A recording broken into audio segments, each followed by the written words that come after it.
Welcome to the WRAL Daily Download. I'm Grace Holland. Most of us drive every day to and from errands, work, or to pick up the kids from school. And we often don't think about the roads we drive on, let alone the guardrails we may see on the sides of bridges or highways. But WRAL Investigates Sarah Krueger talked to a man who thinks about guardrails every day. He says they didn't protect his daughter when she crashed several years ago.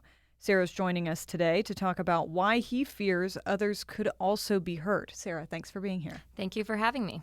So let's start with this father. Who is Steve Eimers? These blockouts do not go with that system. So he is a passionate father whose 17-year-old daughter was killed in a car crash in Tennessee involving a guardrail. And now he has made it his life's work to educate people about the dangers of them and to expose the dangers of guardrails. So he travels the country doing that, speaking to politicians and leaders and media.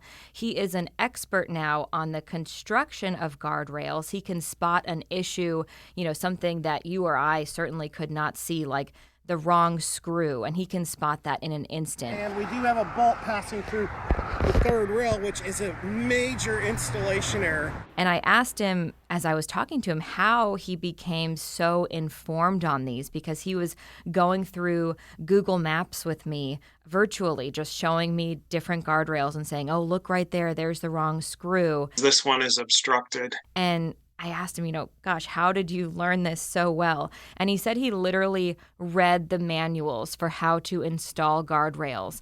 I got to imagine that was some dense reading, so he knows these systems inside and out. And how did you get up with him since he, lives out of state? So he is very public on YouTube, and he even posts his phone number out in the public. He really wants to be a resource and wants to be contacted. So one day I just called him up, and he immediately answered this unfamiliar number, and we started talking, and the story progressed from there. And of course, he's extremely passionate behind that. So help us understand what's behind that. What happened to his daughter, Hannah? I am a father that lost his 17-year-old daughter and began asking questions. So she was driving to school on November 1st, 2016, when she crashed and hit a guardrail that speared her car, and he says killed her instantly. So he told me the guardrail was Frankensteined, as he calls it. 4 Frankenstein guardrails at one location. Which means it was put together with mismatched parts, and that's something that he now spots and identifies all over the country. What you have is an incompatibility between the parts, and what it does is it creates a monster capable of killing. And I've seen it kill. How did he come to believe this was a bigger issue?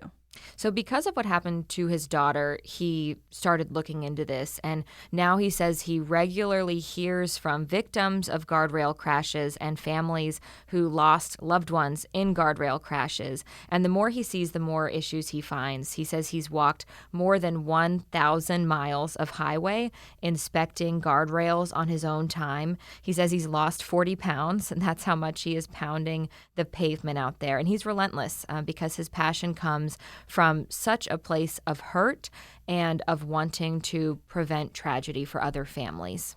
And what is he doing to address this issue here in North Carolina? So he, lives in Tennessee, so lives right near here, and also has family in North Carolina. So it's been a place of interest for him. And here, as with many states, he is in touch with the State Department of Transportation. He's made numerous visits to our state, to different parts of our state, looking at different guardrails. And when he finds an issue, he will alert the State Department of Transportation to those problem spots he finds. All right, we're going to take a quick break right there, and we'll be right back.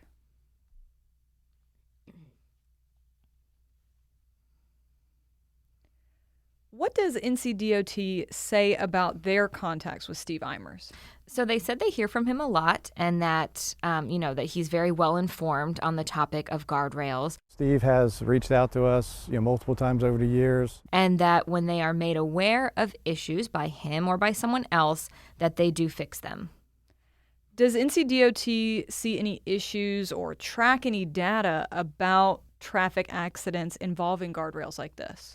So NCDOT's stance, based on the person I spoke with, the engineer I spoke with, is basically that, to their knowledge, there have been no fatal guardrail crashes in North Carolina. We don't have any information, and we do not believe that it's a widespread issue or widespread concerns. And so they don't see proactively inspecting all of the guardrails as much of a priority. The engineer I spoke with said it would take a lot of manpower to look at all of the guardrails, since there are 80,000 miles of roads in the state that they oversee, and they just don't think it would be the best way to spend their time and resources. Of course, Eimers disagrees. I have had more negative experiences with the North Carolina Department of Transportation than virtually any department in the nation. He thinks being proactive is really the only way to be on this issue to prevent what happened to his daughter, Hannah.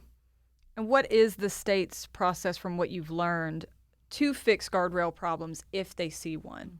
So the state traffic engineer, Brian Mayhew, said the agency's best use of time is trying to keep the existing guardrails in good shape and bring older parts up to more modern standards as they can. And in terms of how exactly the process works of how they fix the issues they do identify, he didn't really go into a lot of detail about how precisely they're repaired, just that they are addressed, and there's, a record of that. Is there anything that we can do in our daily lives to make sure that we're staying safe on the roads when we're driving around guardrails? I wish there were. I mean, the only thing I can think of is not hitting them. And, if only we could all know for certain that we could avoid that. I think that's what is most frightening to Eimers is they don't want to be sitting on this side of the interview table ever. They do not want to be the parent of a dead child. You think these guardrails are there to protect you. They seem like a safeguard, and then sometimes they can do just the opposite. All right. Well, it's definitely something for most of us to keep in mind as we're out on the road. Thank you so much, Sarah. And thank you for listening to the WRAL Daily Download.